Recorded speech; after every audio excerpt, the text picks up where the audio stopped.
Welcome to the Less Doing podcast, where you will learn how to start living more by doing less. Let me help you optimize, automate, and outsource your entire life so you can focus on doing the things you love.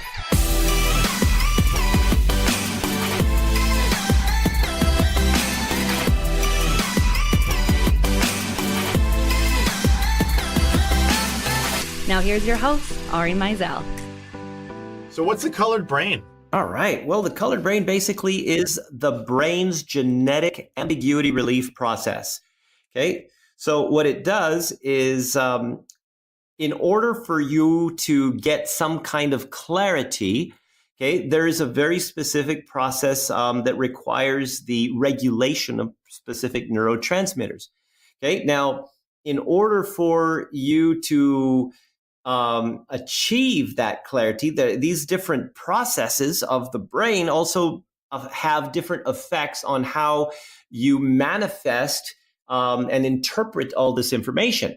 And so what that basically means is that you have teams of people or groups of people that are looking through different colored glasses, and they think they're not respected, not trusted, not appreciated, not because of any reality, but literally because other people are seeing things so differently than they are literally on an internal mental process that they just don't understand them. And so therefore there is sometimes lack of synergy and some conflict. So colored brain is the identification and measurement of the brain's ambiguity relief process and how you can apply this in a system in order to be more effective, more synergistic, and essentially create a better environment and a better organizational culture. Awesome. That's a tall order, but that's awesome. So we're talking with Arthur Carmazzi, who is the Chief Awesomeness Officer of Directive Communication. So how did you get into this line of work, Arthur? I got into this because I failed miserably and I needed to fix it. Well, how'd you fail? Well, okay. At one point, I was in a situation where I was $500,000 in debt, and I needed to get a job. And I got this job in this big company, and I was a department head. And I thought, man, because when you first get a job, you're like super excited. It's like, wow, the future is so bright. But after about like 3 weeks, things started to kind of get more real, and like I find people are blaming each other, and the finance guys are blaming the procurement guys, and the marketing guys are blaming the sales guys. Everybody's blaming everybody, and I'm thinking, man, what is wrong with these people? And I thought, okay, no problem. I can do something. And I come up with these really cool ideas. Have you ever come up with cool ideas? Yeah, every couple of minutes, yeah. And so I took these ideas to some of the other department heads and said, look, what you can do, and we work together. You've got some resources, I got some resources, and then they'd say, look, we understand you're new, but like you do your thing and we'll do our thing. And I'm thinking, oh man, what is wrong with these people? And so I thought, okay, no problem. I can make a difference. 4.5 months later, you know what happened? Tell me. Without realizing it, I started blaming people.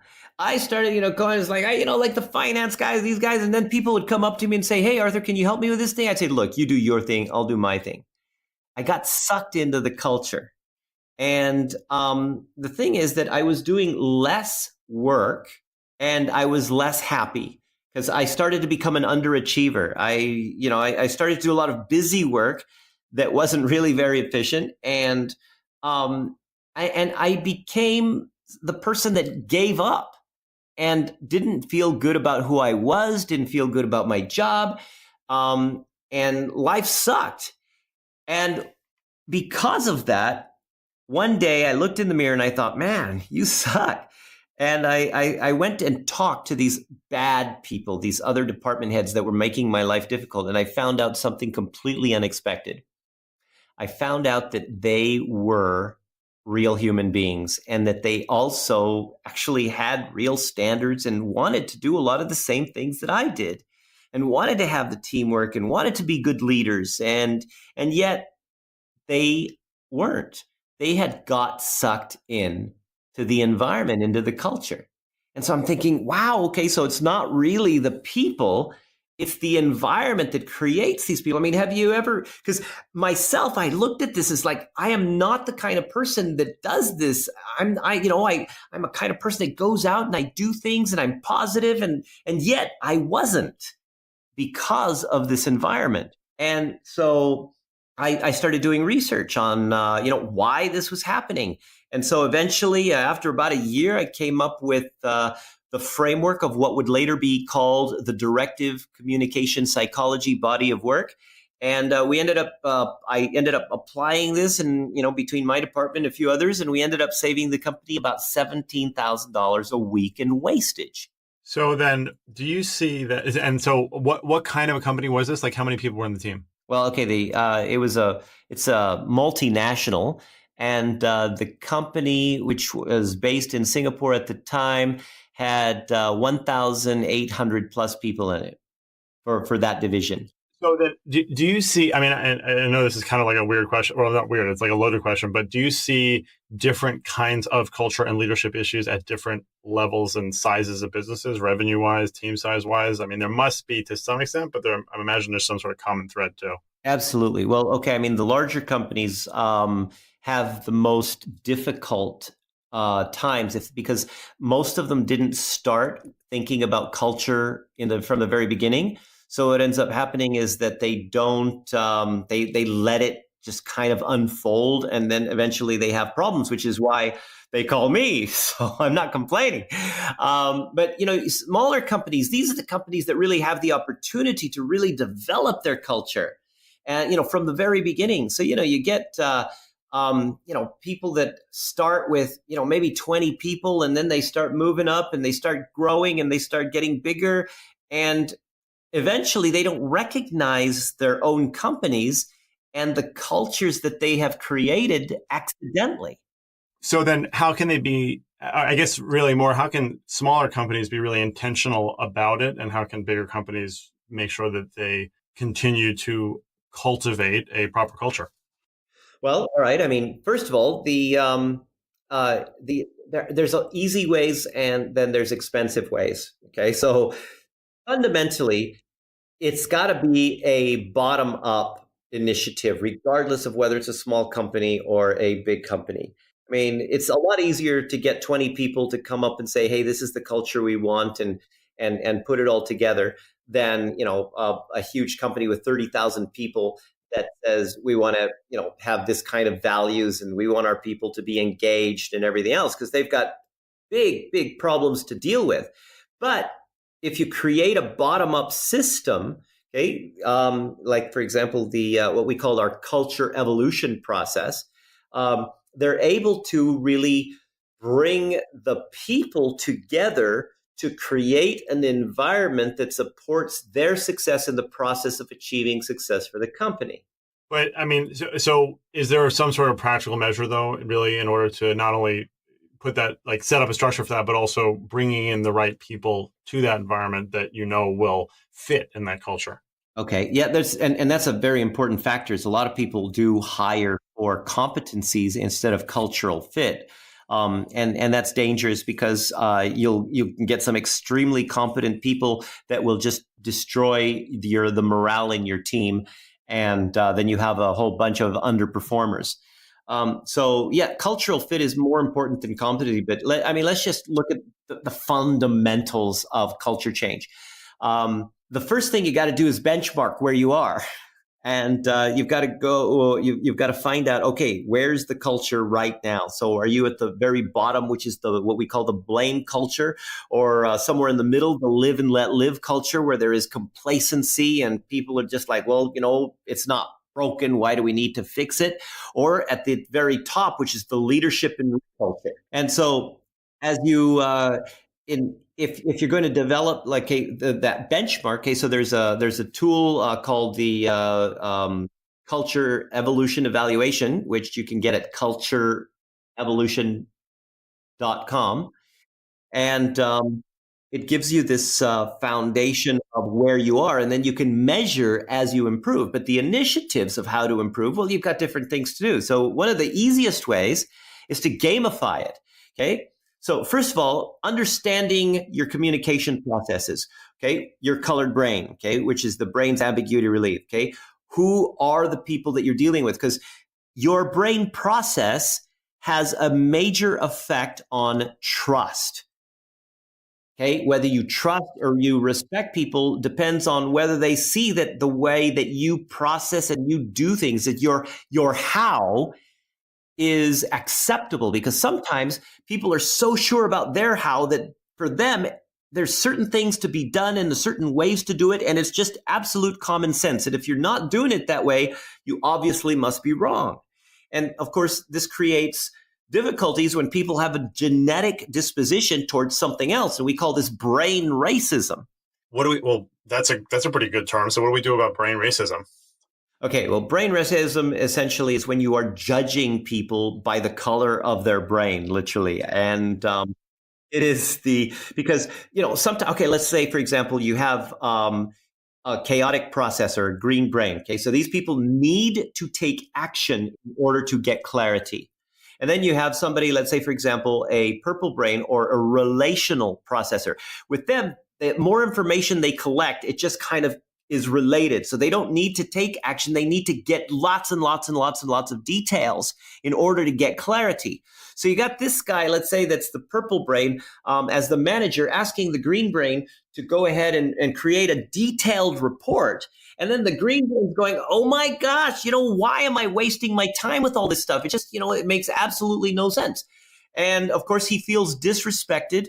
And he feels like the manager is making his life difficult and making him do unnecessary work that he feels would be dumb.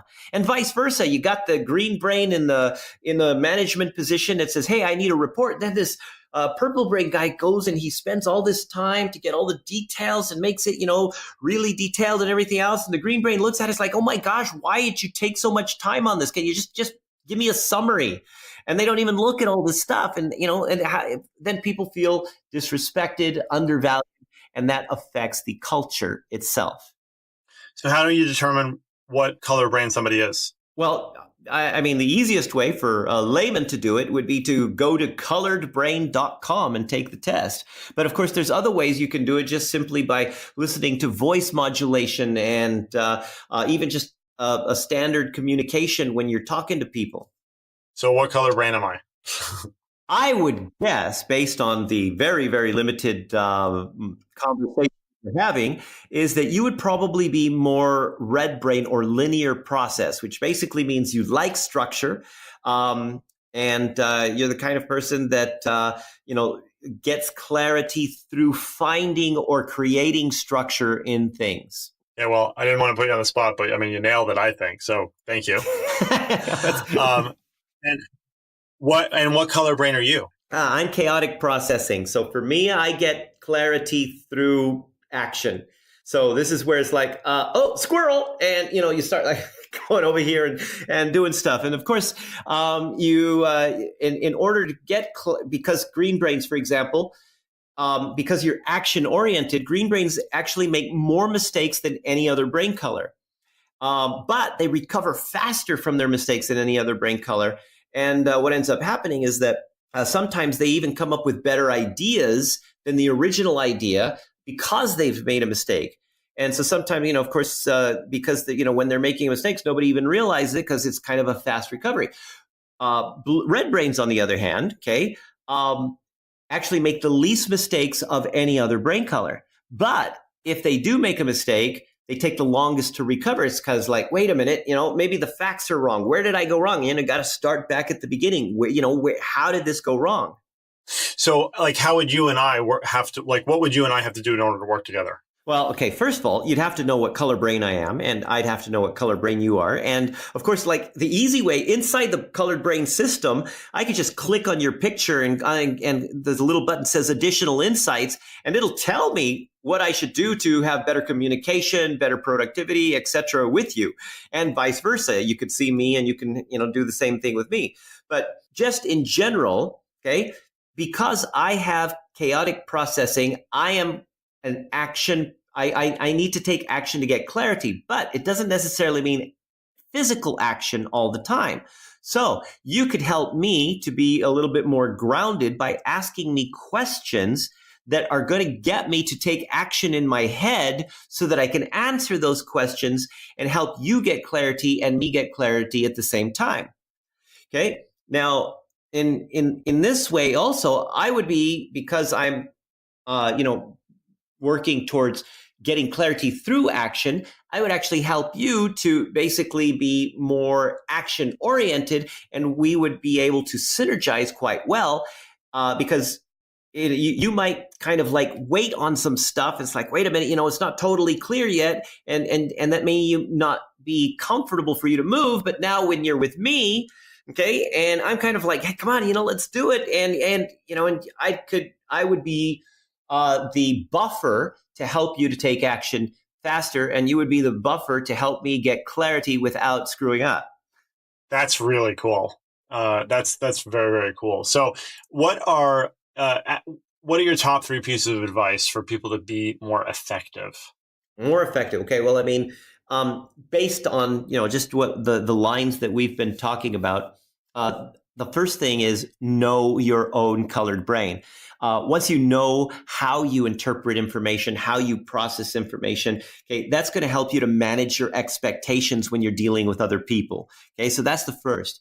Second, being able to understand other people's colored brain, okay, understand how they're working, why they're doing stuff in a certain way, okay, gives you an opportunity to set them up for success instead of failure. Because oftentimes we're like, it's just like we're looking through these colored glasses, right? We know what to do. It is so obvious, it's common sense. And when we get to somebody that is doing it differently, or they process differently, and they're maybe taking too long or not taking long enough, or their process of getting clarity is so different than yours that you're thinking, oh my gosh, these people are going to screw up. Okay. You are literally creating environments of mistrust and less respect. And so by understanding other people, you can set them up so that they will succeed through their process and, of course, synergize with each other. And the final thing of, that I would say for productivity, measure everything, okay? And what I mean by measurement is like gamification. Right? So you've got like Facebook measures your life right now. Okay. So you go to Facebook, you see, oh, I got 20 likes on this, or I got, oh, look at all these comments, or, I did a Facebook Live and, I got, all these different shares. You got all these different things that are going on that excite you. So in order to close the communication gaps, in order to create these situations where you are, where you are more efficient, more effective, gamify it. And we use an app called Squadly that takes like 20 seconds to give these data points. And the most important part about that is that it's designed to be connected to objectives. And by connecting objectives of behavior, or behavioral objectives rather than physical objectives, you're creating environments that support success across the entire team. Okay, well, that's a pretty good way to be more effective. Those are awesome. Thank you so much, Arthur. So where can people find out more about you, take the test, and also find out about the Colored Brain Practitioner certification? Oh, well, okay. First of all, the Colored Brain Practitioner certification, just go to coloredbrain.com, and you can find, you can just put get certified. You can also find out more about me at carmazzi.net. That's carmazzi.net. And Squadly, you can look it up, or squadly.com. That's squad with an L-I, not an L-Y, squadly.com. Plus, I'm actually going to be doing a webinar on how to, the gamification life hacks that you can do to improve your efficiency and effectiveness. And you can get that at, or register for that at psychologylifehacks.com. Awesome. Well, Arthur, thank you again for your time. That was very enlightening. And can't wait to find out what color the brains of my team members are. Awesome. All right. Well, hey, thanks for having me. I really appreciate it. Thanks for listening to the Less Doing podcast. At Less Doing, we help entrepreneurs who have opportunity in excess of what their infrastructure can support to set up systems and processes that empower a team to ultimately make themselves more replaceable. That way, they can optimize, automate, and outsource everything in their businesses in order to be more effective. If you want to find out more about Less Doing, the podcast, the blog, the books, and all of the wonderful programs we offer to help you get from where you are to where you know you want to be, go to lessdoing.com/podcast and check out our OAO blueprint so you can get started today.